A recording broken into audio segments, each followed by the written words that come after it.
만리 이국 땅에서 사시는 여러분들을 이렇게 뵙게 돼서 대단히 기쁘고 반갑습니다.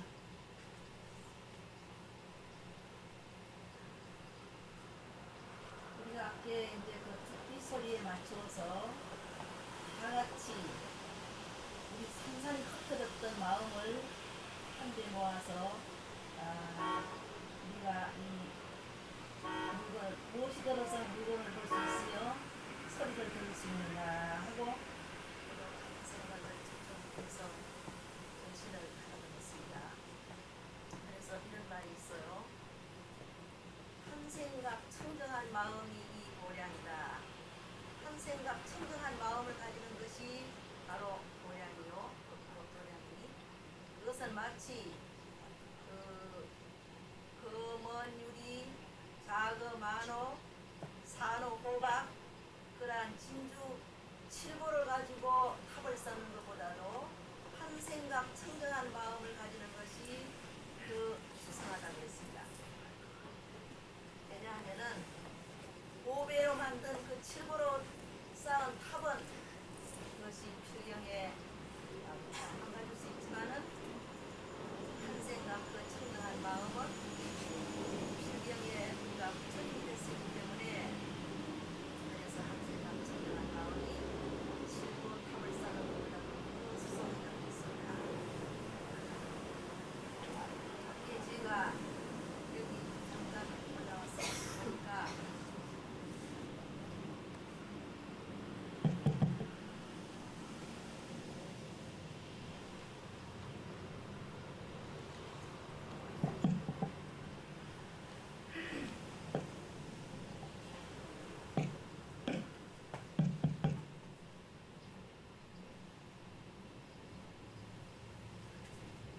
여러분들이 관세음보살을 척한 그 생각으로 보는 관세음보살을 보고 있었는데 우리들이 알고 있는 여러 보살들이 많습니다.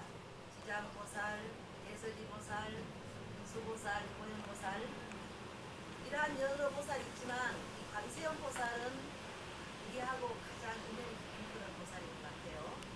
그래서 글자 그대로 관세음보살 하면은 세상의 음성을 관찰하는 보살이다. 그럼 우리 사바세계에 살고 있는 우리들은 우리의 뜻을 교환할 때에 음성을 가지고 서로 주고받으면서 우리 뜻을 교환합니다. 그런데 우리 사바세계 아닌 다른 황적세계 같은 세계에서는 향내를 내면서 뜻을 교환하기로 하는 세계입니다. 아니면 또 어떤 세계는 강령을 가지고 강령을 나타내서 강령으로서 그 우리의 뜻을 교환하는 세계가 있다고 합니다. 그런데 우리 사바세계는 음성을 가지고 뜻을 교환하기 때문에 우리 세상 사람들이 여러 가지로 괴로워하는 소리, 즐거워하는 소리, 이러한 세상의 음성을 관찰하는 보살이다. 그래서 관세음보살이다. 관세음보살이라고도 하고 관자지보살이라고도 하고 관찰이 자리한 보살이다. 우리 국체 동생들이 어떠한 마음을 가지고 어떠한 생각을 하고 있는가 하고 그러한 관찰을 자유자재하게 하는 보살이라 해서 관세음보살을 일명 관자지보살이라고도 합니다. 그래서 관세음보살은 대자 대비 큰 사랑, 대자하면은 제 동생에게 즐거움을 주시는 보살이라 해서 대자, 대비하면은 우리 일체 중생에게 괴로움을 빼어준다, 들어준다. 그래서 대비. 그래서 고통을 빼어주고 자비를 주시는 대자 대비, 그 고통을 가하는 관세음보살이다. 그래서 우리들이 이 관세음보살을 지극정성으로 부르면은 이 관세음보살께서 우리의 원을 들어주신다고 했어요. 그래서 이 관세음보살은 일체 중생의 자모라고 할 수 있습니다. 대성자모, 일체 중생의 자비한 어머니, 우리 자녀들이 어머니를 따르듯이 우리가 관세음보살을 부름으로 해서 이제 그 구원을 받는다는 그런 뜻을 지니고 있습니다. 그래서 그 관세음보살의 영험담을 한 말씀 드린다면은 저 중국에 몽고 사막이라는 사막이 있었는데 거기에 수원을 캐는 강산이 있었어요. 근데 거기에는 수천 명이나 되는 사람이 이제 거기에서 수원을 캐고 강부들 일을 하고 있었는데 마침 그 중에는 관세음보살을 정성으로 부르는 그러한 간음 신자가 있었습니다. 근데 어느 날 이제 거기 몽고 거기에서 이제 광산을 캐는데 마침 몇 년 동안이나 한 해가 졌어요. 비가 안 왔어요. 비가 안 와가지고 그 이제 수많은 사람들이 식수를 해결할 수 없어가지고 그 광산에 있는 그 앞에 그 개울에 샘을 파가지고 그 물을 식수를 하고 있었는데 마침 어느 날 하얀 흰옷을 입은 백일을 입은 그 부인이 저 멀리서 걸어와요. 걸어와서 우통을 훌떡 벗고 이제 거기에 들어가서 모욕을 하려고 하는 거예요. 근데 보통 유방이 보통 사람과 달라서 굉장히 큰 유방을 가지고 이러니까 사람들이 모두 호기심이 팔려가지고 한 사람 한 사람 모두 구경하러 나왔습니다. 그래서 그 굴 속에 있는 사람들이 한 사람 한 사람 다 나와가지고 거기에 어떠한 거동을 하고 있다 하고 목줄을 하고 있는데 그만 전부시선이 그 하얀 배기를 입은 여인에게 집중이 되고 있을 때 뒤에서 쾅 하고 천둥같이 무너지는 소리가 나는데 그 굴이 무너졌어요. 그래서 또 다시 시선을 돌려가지고 입장을 돌아보니까 그 관세음보살의 흔적이 안 보여지는 거예요. 그래서 그 관세음보살을 정성으로 부름으로 해서 그 수많은 사람들이 구원을 받았다는 그런 얘기가 있습니다. 그러니까 우리들이 관세음보살을 아끼도 정성에 관세음보살 부르는데 관세음보살을 정성스럽게 부르면은 우리가 그런 구제를 받을 수 있는 거예요. 일체 중생의 어머니시기 때문에. 그래서 이제 관세음보살이 그렇게 영업이 있다는 말씀을 드렸습니다. 우리가 이제 보통 문수보살, 보현보살 이러는데 그 하엄경이 분량이 얼마나 많으냐 하면은 81권이나 되는데 그 81권에 그것이 이제 품수가 39품으로 되어 있어요. 그 39품으로 되어 있는 가운데 제일 마지막에 보현행원품이라는 그런 행원품이 있습니다. 네, 거기에 보면은 그 보현행원품에 보현보살이 10가지 원을 세우는 얘기가 나와요. 그래서 첫째는 모든 부처님한테 예경을 하고, 두 번째는 열애를 칭찬하고, 세 번째는 널리 고향을 하고, 네 번째는 그 업장을 소멸하고, 다섯째는 공덕을 따라서 찬양하고, 여섯째는 법륜을 청하는 거, 일곱째는 부처님이 이 세상에 머물기를 청하는 거, 여덟째는 항상 부처님을 따라서 배우는 거, 아홉째는 항상 중생을 순하는 거, 열째는 널리 해양한다는 이러한 10가지 원이 있는데, 그 중에 이제 우리가 부처님한테 예경한다는 거, 여러분들 절에 오면은 절을 많이 하시죠? 절을 많이 하시게 돼요. 그러면 이제 우리가 부처님한테 절을 하는 거, 이거는 바로 우리의 진성을 공경해야 되는 참다운 우리들 여기 앉아있는 여러분들이 다 마음을 가지고 계시죠. 이 마음이라는 거, 우리의 마음이라는 거 신즉시불, 마음이 곧 불이기 때문에 부처님한테 예경을 한다는 것은 바로 우리의 참다운 성품을 공경하는 거예요. 참다운 불성짜리. 내가 누구든지 다 부처님이 될 수 있는 성품을 다 가지고 있는 거예요, 여러분들이.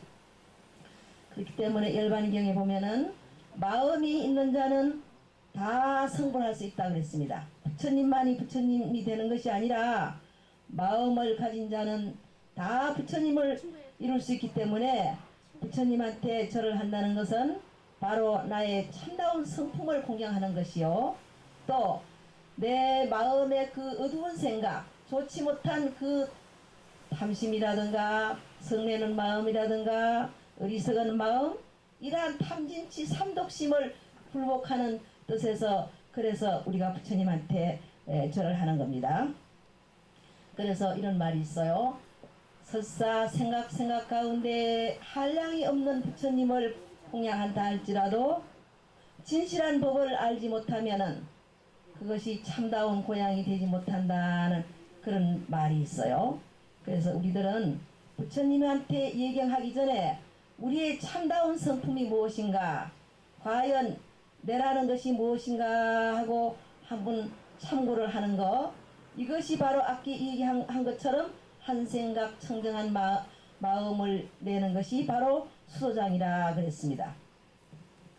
여러 가지 이제 10대원이 있지만은 그 중에 이제 뭐 열애를 칭찬하는 대목도 있고 여러 가지 있지만은 그 세 번째에 널리 공양을 닦는다는 말이 있어요. 널리 공양을 닦는다. 이제 공양을 한다. 우리가 공양을 하는 데는 여러 가지 공양을 하게 돼요. 공양이라는 말 대신에 보시라는 말도 있죠. 보시. 그래서 우리가 재물이 많음으로 해서 경제적으로 넉넉해서 남에게 보시하는 거, 이거를 재물제자, 베풀시자, 제시라 그럽니다. 그리고 또 두려움이 없는 것을 보시한다. 우리가 어떠한 공포가 있을 때 관세음보살 부름으로 해서 우리 마음 가운데 공포증이 두려워하는 생각이 없어지는 거, 이거를 두려움이 없는 보시라고 합니다. 또 한 가지 보시는 진짜 보시, 법시라는 것이 있어요. 법으로 보시하는 거. 그래서 금강경에 보면 볼 것 같으면은 이런 말이 있어요. 만약 어떤 사람이 웬 우주에 가득 찬 그러한 보배로서 보시하면은 그 공덕이 얼마나 많느냐. 이제 수월이한테 물어요. 그 공덕이 굉장히 많습니다. 그렇지만 만약 어떤 사람이 금강경 가운데 사구계를 그 좋은 진리의 말씀을 일러준다면은 아께 그 칠보로 보시하는 공덕보다도 더 수성하다고 그랬습니다. 왜냐하면은 그 진리의 말씀을 보시함으로 해서 우리가 그 청정무한 자성을 깨치는 불을 이룰 수 있는 근본이 되기 때문에, 그래서 그 재물로 보시하는 것보다도 법으로 보시하는 것이 더 수성하다고 그랬습니다. 그래서 여기에 그 보현 행원품에 같으면은 모든 그 부처님께서 말씀하시기를 선남자야, 모든 공양 가운데는 법고양이 제일 수성하다. 법으로 고양하는 것이 수성하다. 그 법이라 하면은 어렵게 생각할 것이 아니라 우리가 설과 같이 내 말한 것과 같이 똑같이 실천하는 그것이 바로 법고양이에요. 우리가 그 좋은 입으로 아무리 좋은 말을 많이 한다 할지라도 실천을 하지 않는다면은 그거는 아무 값어치가 없는 말이 되죠. 그렇기 때문에 설과 같이 내 말한 것과 똑같이 실천하는 그러한 고양이, 이것이 바로 법고양이라고 그랬습니다. 그리고 모든 중생을 이익하는 것, 모든 중생을 내 자기 자신을 이롭게 하는 그런 것보다도 남을 이익게 하는 그러한 공양, 그것이 바로 법고양이라고 했어요. 그래서 또 모든 그 중생의 고통을 대신하는 고통, 또 부지런히 착한 것을 닦는 그러한 그것이 바로 법고양이라고 했습니다. 그래서 그 우리가 법고양, 실행이 따르지 않는 그러한 이론은 뭐와 같으냐면은 꽃은 피어도 열매를 맺지 않는 그러한 나무와 같기 때문에 우리는 하나하나의 그 우리가 절에 와서 부처님의 금구소설을 많이 귀로 들은 것을 우리 가정에 돌아가서 실천을 해야 되겠죠. 그래서 설염상정, 이제 연꽃은 연꽃이라는 꽃은 저 높은 산꼭대기나 육지에 나지 않고 진월 속에 항상 피게 돼요. 진월 속에 피면서도 항상 조촐하게 피지요. 그래서 그 연꽃은 그러한 더러운 데 처해 있으면서 청정하게 핀과 동시에 연꽃이라는 꽃은 저런 살구나 복숭아나 그런 거와 달라서 꽃 필 때부터 열매를 맺게 됩니다. 꽃이 핀과 동시에 열매를 맺게 돼요. 그렇죠? 연꽃은 꽃이 핀과 동시에 연밥을 맺게 됩니다. 그래서 우리가 여기에서 그 청정한 마음을 바랬을 때, 우리 청정한 마음을 바랬을 때 그때 그 마음이 바로 부처님이 되는 마음이에요. 그래서 초발심시 저 마음을 바랄 때가 문득이 바로 깨치는 것이다 그랬습니다. 그래서 우리는 비록 가정생활을 한다 할지라도 연꽃과 같은 그러한 생활을 하시기 바랍니다. 어떻습니까? 우리 신인들처럼 이렇게 삭발 여미를 하고 머리를 깎고 물들은 먹물어서 입지 않는다 할지라도 우리가 가정을 가지고 있으면서 우리의 그 위치를 잘 지키면 되는 거예요. 물물이 각덕 기서라 그래가지고 아버지는 아버지의 위치에서, 또 부인은 어머니는 어머니의 위치에서 다 각각 자기의 위치를 잘 지킴으로 해서 바로 부처님의 뜻을 순하게 되는 겁니다. 그래서 우리는 우리의 마음을 어떻게 청정하게 가지느냐, 이런 말이 있어. 형직영단, 내 모양이 고름으로 해서 그림자가 바로 비치게 되죠. 자세를 삐뚤게 하면은 그 그림자가 삐뚤게 왜곡되게 나오고, 자세를 바르게 할 때에 우리 그림자가 바로 나타나는 거예요. 우리 마음이 바로 세워졌을 때 우리의 마음의 눈동자가 바로 서고, 우리 마음이 눈동자가 바로 서고 마음이 바로 섰을 때 모든 그 몸과 입과 뜻을 통한 모든 행동이 바로 나오기 마련이죠. 저 중국에 포대화상이라는 화상이 있었습니다. 이 포대화상이라는 화상은 가진 재산이 오직 포대 하나만 가지고 있어. 포대라는 것이 자루인데 전 재산이라는 것이 포대 하나밖에 없는 거예요. 유일한 재산이 포대 하나뿐이에요. 그래서 그 포대를 두고 개성을 짓기를, 아유일포대하니 나에게 한 포대가 있으니 허공무가해라. 허공처럼 아무 걸림이 없어요. 허공이 무슨 걸림이 있습니까? 구름이 날든 빌딩이 설든 새가 날아가든 아무 걸림이 없죠. 아무 걸림이 없는 거예요. 정계변시방이여, 그것을 펴면은, 그 포대를 펼쳐놓으면은 웬 우주복계에 가득 찬다 이래.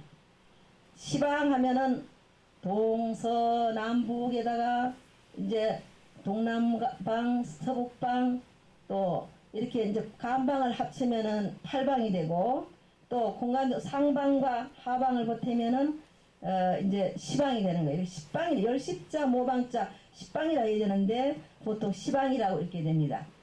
그래서 그 포대를 펼쳐놓으면은 온 우주복계에 가득 차고, 어떻게나 크든지 입시관자재라 들어올 적에는 뭐든지 다 자유자재하게 다 포용성 있게 받아들이는 거예요. 그 자루가 얼마나 컸든지. 그래서 그 포대라는 것은 뭐를 대명했느냐, 우리의 마음이 그렇게 크다 이거예요. 마음을 크게, 관시변법계 우리 마음을 크게 가졌을 때는 웬 우주복계에 가득 차고, 마음을 좁게 가졌을 적에는 어떻습니까? 체계아부룡침, 좁게 가졌을 적에는 바늘도 용납지 않는 거예요. 어떻게 마음을 좁게 쓰면은. 그러니까 여기 불심사의 여러 불자님들은 앞에 포대화상이 가진 그러한 우주에 가득 차는 그러한 포용성 있는 마음을 가지고 우리가 가정에 처하더라도 그러한 생활을 하시기를 바랍니다. 그리고 여기 이제 불심사 이거 얼마나 이 법춘 스님께서 처음에 오셨을 적에 얼마나 고생을 많이 하셨습니까? 천신만고를 해서 이러한 우리가 그 부처님 도량을 이룩했으니 바로 부처님 도량이 하나 생기다는 것은 부처님 화신이 하나 생겼다는 것과 같습니다. 부처님의 그 화신이 생김으로 해서 널리 일체 중생을 교화할 수 있는 이렇게 포교를 할 수 있는 좋은 진리의 전당이 생겼으니 이 얼마나 거룩한 일을 했는지 모르겠어요. 그래서 여러 신도님께서 앞으로도 이 불심사 발전에 울타리가 되시고 많이 물심양면으로 협조를 해주셨으면 대단히 감사하겠습니다. 이제 앞으로 많은 이제 포부를 가지고 이제 발전시키는 뜻을 가졌다 하더라도 혼자의 힘으로는 도저히 안 되는 거예요. 그러니까 여러 신남 신녀님들께서 많은 그 협조 있으시기 바라면서 오늘 저의 말씀은 이것으로 끝이겠습니다. 제가 법문을 하러 나온 게 아니라 그냥 여러분들한테 그냥 잠깐 인사를 하러 나왔는 건데 스님께서 법문을 한다 그래서 잠깐 말씀을 드린 겁니다.